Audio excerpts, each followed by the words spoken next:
Pensez confiance. La première chose à laquelle devrait penser un commercial ou un vendeur est de pouvoir s'imaginer comment faire pour pouvoir dire à la fin de son closing, lorsqu'il gagne une opportunité commerciale, à tous ses clients, merci pour votre confiance. Indépendamment de n'importe quelle technique de vente, la première chose à laquelle devrait penser un commercial ou un vendeur, plutôt que d'utiliser la défiance commerciale à travers une mauvaise interprétation des différentes techniques de vente pour essayer de ne pas perdre ses opportunités commerciales en mentant, trichant et en manipulant ses clients. Voilà la première chose à laquelle devraient penser les commerciaux et les vendeurs. Pouvoir imaginer et de pouvoir savoir comment faire, car jamais personne n'a pu remettre en cause le bon fonctionnement logique, naturel et humain, les 4 éléments les plus importants pour un acheteur du fonctionnement de la vraie confiance dans la vente. Comprendre le fonctionnement de la vraie confiance dans la vente est vraiment tout sauf de l'arrogance commerciale. C'est justement le fonctionnement logique, naturel et humain de la vraie confiance dans la vente qui va pouvoir vous donner confiance en vous pour justement savoir ce qu'il faut faire pour pouvoir dire à la fin de votre closing à tous vos clients merci pour votre confiance. Maintenant, on va évoquer la phase du closing. Alors la phase du closing est une phase que beaucoup de vendeurs redoutent. Pourquoi ils redoutent cette phase de closing? Justement, peut-être en n'ayant pas bien identifié le budget réel du prospect en fonction de ses attentes et besoins, mais surtout en fonction du risque. La raison pour laquelle beaucoup de vendeurs redoutent la phase du closing, tout simplement parce qu'ils ont peur de perdre un deal et non pas de le gagner. C'est également très important à comprendre cela parce que effectivement, en comprenant le bon fonctionnement du cycle de chaque client, vous comprendrez tout simplement que la confiance commerciale ne va venir que de la bonne compréhension des 4 éléments les plus importants pour un acheteur. Et en comprenant le fonctionnement du cycle de chaque client, vous aurez toujours confiance en vous pour pouvoir réussir à vendre. Pourquoi ils redoutent cette phase-là? Parce qu'ils ont peur d'être hors budget et d'entendre une objection « mais c'est trop cher ». Cette objection « mais c'est trop cher » ne devrait pas arriver si vous avez bien traité le budget et le prix dans la phase de découverte.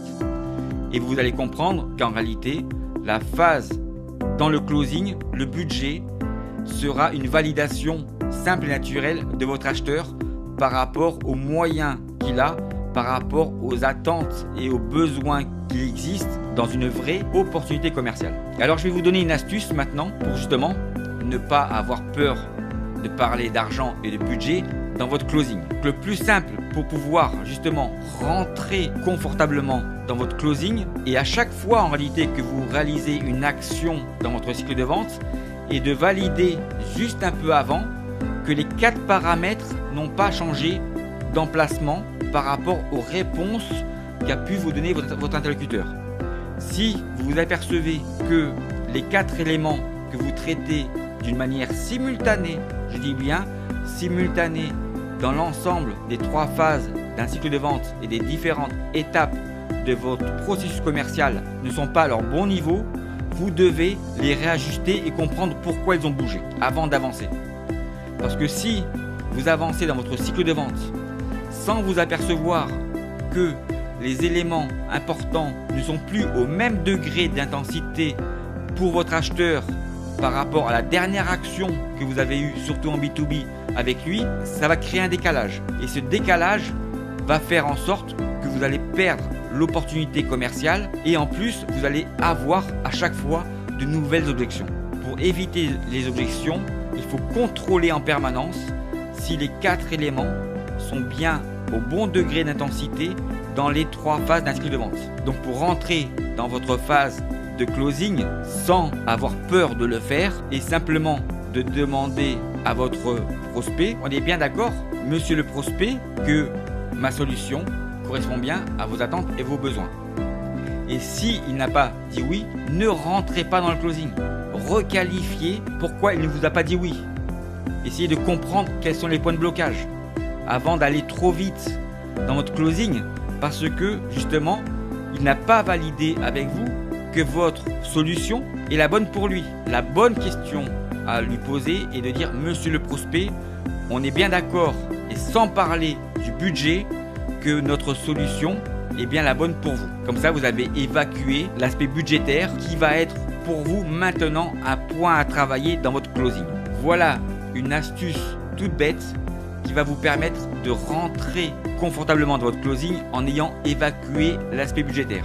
Et ce qui est aussi très important à comprendre, c'est la phrase magique de la vente. Alors la phrase magique de la vente, je suis sûr que vous l'avez déjà entendue de la part de vos clients, mais peut-être vous n'y avez jamais fait très attention.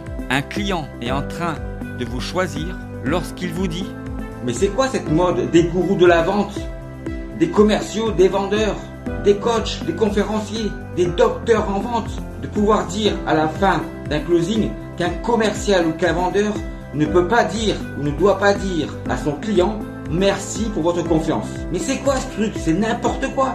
Vous êtes de grands malades de pouvoir dire ça et de croire qu'à la fin d'un closing, vous pouvez dire à vos clients autre chose que merci pour votre confiance. Vous êtes des grands malades. C'est quoi que vous n'avez pas compris dans la vente et dans le fonctionnement de la confiance? Demandez à vos acheteurs, demandez à vos clients s'ils ne sont pas contents de pouvoir entendre un commercial ou un vendeur leur dire merci pour votre confiance. C'est ce qu'aiment les acheteurs, c'est ce qu'aiment les clients, pouvoir entendre un commercial ou un vendeur leur dire merci pour votre confiance. Si vous pensez que vous pouvez dire autre chose que merci pour votre confiance à vos clients et à vos acheteurs, alors cela veut dire que vous leur manquez beaucoup, mais beaucoup de respect pour la confiance qu'ils vous accordent pour que vous puissiez réussir à vendre. Mais le pire dans tout ça, c'est que vous n'avez certainement pas compris comment fonctionne le vrai mécanisme de la confiance. À votre avis, dites-moi si vous aimez vraiment quelqu'un et lorsque vous êtes dans une vraie relation de confiance, lorsque vous faites un cadeau, qui est le plus heureux? La personne qui reçoit le cadeau ou la personne qui donne le cadeau? La personne qui est toujours la plus heureuse et dans une vraie relation de confiance est la personne qui offre le cadeau et non pas la personne qui reçoit le cadeau. Alors, arrêtez de croire les gourous de la vente qui ne savent pas comment fonctionne le simple mécanisme logique, naturel et humain des évolutions des 4 éléments les plus importants pour un acheteur dans les 3 phases et sur l'ensemble de la durée d'un cycle de vente. Et la seule chose que vous devez comprendre dans la vente est de savoir ce que vous allez devoir faire pour pouvoir dire à tous vos clients et à la fin de votre closing merci pour votre confiance. C'est ce qu'attendent vos clients et vos acheteurs. Et ce qu'aiment le plus vos clients et vos acheteurs. Qu'un commercial ou qu'un vendeur puisse leur dire merci pour votre confiance. Je vais maintenant vous expliquer pourquoi vous allez devoir dire tout simplement à l'ensemble de vos clients merci pour votre confiance à chaque fois que vous allez gagner un deal grâce justement à la bonne compréhension des 4 éléments les plus importants pour un acheteur dans les 3 phases d'un cycle de vente. Et contrairement à ce que beaucoup de personnes racontent sur la vente, vous allez comprendre logiquement que merci pour votre confiance est la seule phrase que vous allez devoir utiliser pour closer et gagner vos affaires. Alors vous venez de réaliser pendant 10 minutes le test de compréhension du bon fonctionnement des 4 éléments dans chacune des 3 phases d'un cycle de vente. Et je vais maintenant vous détailler tout ce qu'il va se passer pour vous si vous suivez exactement l'ensemble du bon fonctionnement de ces 4 courbes dans la durée d'un cycle de vente. Et cela aussi bien pour de la vente simple que de la vente complexe. N'oubliez jamais, le fonctionnement de la confiance est unique. C'est nous et vous, les vendeurs, qui sommes tous différents. Et vous allez aussi comprendre, à travers cette bonne compréhension, qu'en réalité, nous achetons tous de la même manière. Et ce que j'ai pu comprendre, c'est qu'il y a un doute que connaissent bien les sportifs, c'est la peur de gagner. La peur de gagner fait perdre des opportunités commerciales, comme pour les sportifs de haut niveau. Et les vendeurs qui utilisent la défiance commerciale, c'est-à-dire qu'ils vont devoir être obligés de pouvoir mentir, tricher et manipuler pour essayer de ne pas perdre un deal, augmentent en réalité le risque de perdre ces deals par rapport à un vendeur qui utilise le bon fonctionnement de la confiance pour pouvoir gagner ses deals. Et pourquoi il y a cette différence? Parce que justement, un vendeur qui connaît le fonctionnement de la confiance pour pouvoir gagner ses deals saura dire non à ses prospects pour les bonnes raisons. Alors qu'un commercial qui utilise la défiance pour pouvoir gagner ses deals en trichant, mentant et manipulant dira toujours oui à ses clients, mais justement pour les mauvaises raisons. Une fois que vous souhaitez vendre, préparez-vous psychologiquement et mentalement à ne pas mentir, ne pas tricher et ne pas manipuler vos prospects pour les transformer en clients. Car à ce moment-là, je suis sûr et certain, vous serez obligé de pouvoir poser les bonnes questions à vos prospects pour les transformer en clients et vous allez devoir, pour pouvoir gagner ces opportunités commerciales, contrôler justement quelle confiance vous pouvez faire à vos prospects pour les transformer en clients. C'est maintenant de se décider. John, merci de votre confiance.